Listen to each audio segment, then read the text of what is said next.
The most fun melees to main in patch 12.1 or season 2. Hey guys, Petko here, welcome to another video. Last week we discussed the range specs and which are the most fun for me to main in the upcoming patch, and it seems like a lot of you wanted to have similar video for melees. This time around I said, you know what, let's do it, why not? And I'm gonna give you my favorite recommendations, what I find fun to main. And once again, I do prefer to play a range over melees, but here are a handful of them that I have so far enjoyed testing on PTR, and I'm sure you guys would also enjoy it when playing it.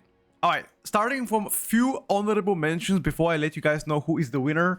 And there is a clear winner, by the way, not even close. Survival Hunter is one of the few melees actually that I've quite enjoyed playing on PTR, and you can play multiple builds. You can opt in to play a Raptor Strike build, which again focuses more on Raptor Strike, Raptor Swipe, etc. Or you can go to more a traditional Wildfire Bomb build. And if you guys haven't seen it, Wildfire Bombs have been buffed this season, and there's also different talents that amplify the damage even further than last season, so it's actually quite more fun. I find the Boomstick Bomb build interaction a lot more fun than Raptor Strike, simply because you have a nice front load burst damage, and you can also damage enemies from hybrid melee. For example, if you have to run away, gotta dodge something melee, you can still throw the bombs, you can still cast the Boomstick, which again is the big shotgun in front of you. And for the most part, you can maintain moderately high damage. Another reason why I've also enjoyed playing Survival Hunter is because I have a pet. I don't know why, but every single time that I have a pet class, I can customize the pet the way I wanted it. Obviously, I am limited. Whether I knew I would be needing a Bloodlust or extra summon or whatever, I will choose my pet. So that feature is also a quite fun mini game for me when I choose what to ult. But if I have to choose based purely on fun, so far I think Survival is definitely one of the. Next on the list is going to be quite an orthodox pickup, and a lot of you guys would probably dislike this, but I believe Sunlin Unholy Decay is actually quite fun to play to the extent. Now, why do I think so? First of all, we haven't played Sunlin at all in Midnight. We've been only playing Rider the Apocalypse Flame plus last season. But this time around, it seems like the Sunland build is making a complete comeback due to the most recent buffs that the spec received.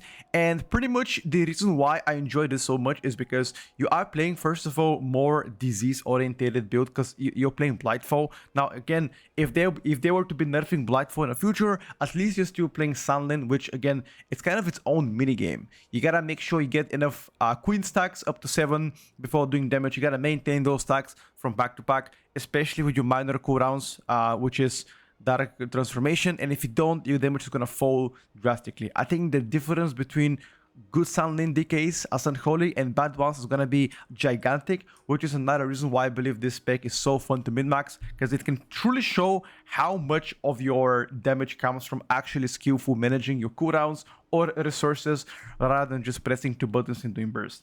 On top of this, you guys have already seen Unholy Decay.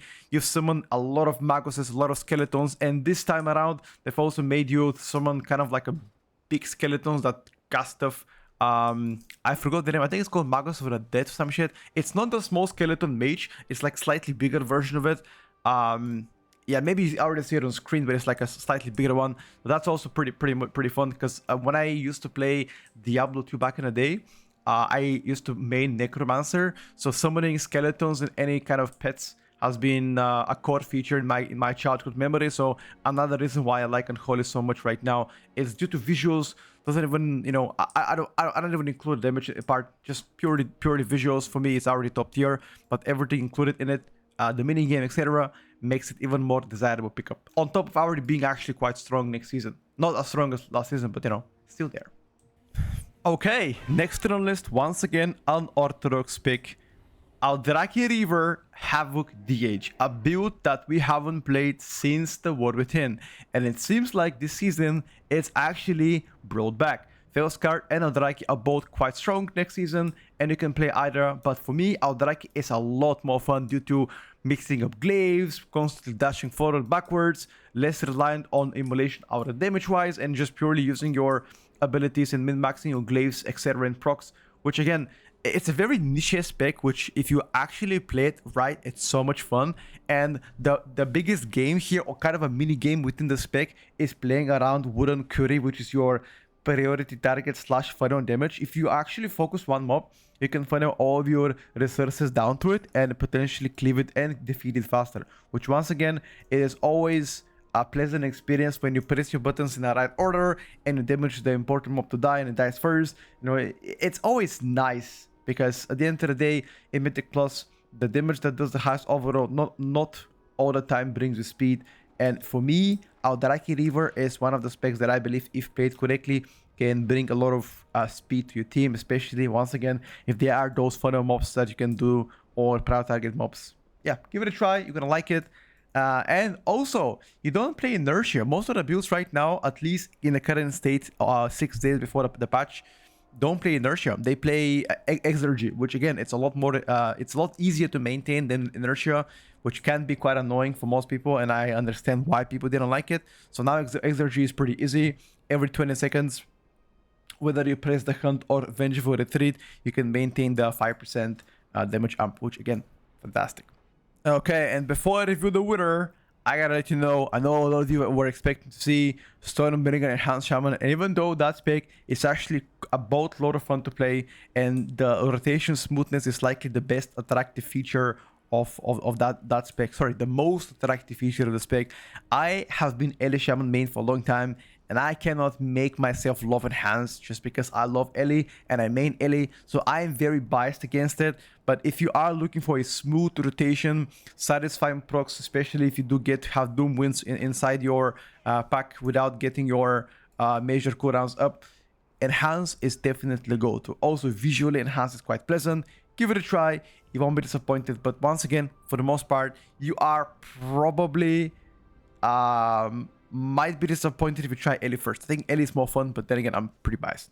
Alright, the clear winner of all the melees. Now, this spec has been the most fun melee that I've tested so far in PTR, and I believe a lot of people would share my opinion. Windwalker Monk takes the crown. Historically, that spec has always been fun to play, but this season around, especially playing Conduit of the Celestials, I believe it is definitely the clear winner when it comes down to measuring fun. Rotation, pure smoothness, especially if you actually squeeze the most out of it and play around as the CDR that Conduit of the Celestial is known for. Very high burst damage. Again, combining both Zenith and Invokes when the White Tiger makes you a super powerful burst machine, especially near Wii. Historically, Windwalker has always been like this burst machine, and once again, this season around, it is no different. Yeah, I think those two features are the most important for me when I encounter fun. Minigame within the spec, smoothness of the rotation, visually pleasant as well. All of these three factors, Windwalker has it, and I cannot dislike it. Now, I did not like Windwalker's tuning, but an extra point, Windwalker tuning right now is likely the best it has been for the past 2 years. Definitely the best version of Monk we have on Mythic Plus in Midnight, and I'm looking forward, if nothing changes, to give it a try on live servers. I guess the only negative thing about Monk so far that I can name of is their defensive profile. It's definitely the weakest among every single melee spec, and I'd love to see slightly more durability changes on behalf of Monks.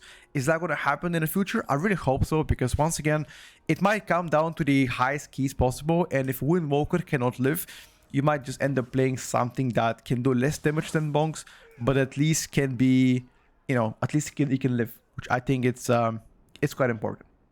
Alright guys, thank you so much for watching the video. Once again, I hope all of those choices has helped you. Now, we have measured this based on fun and based on what I find fun. If you find something else fun that is not on the list, go for it, give it a try.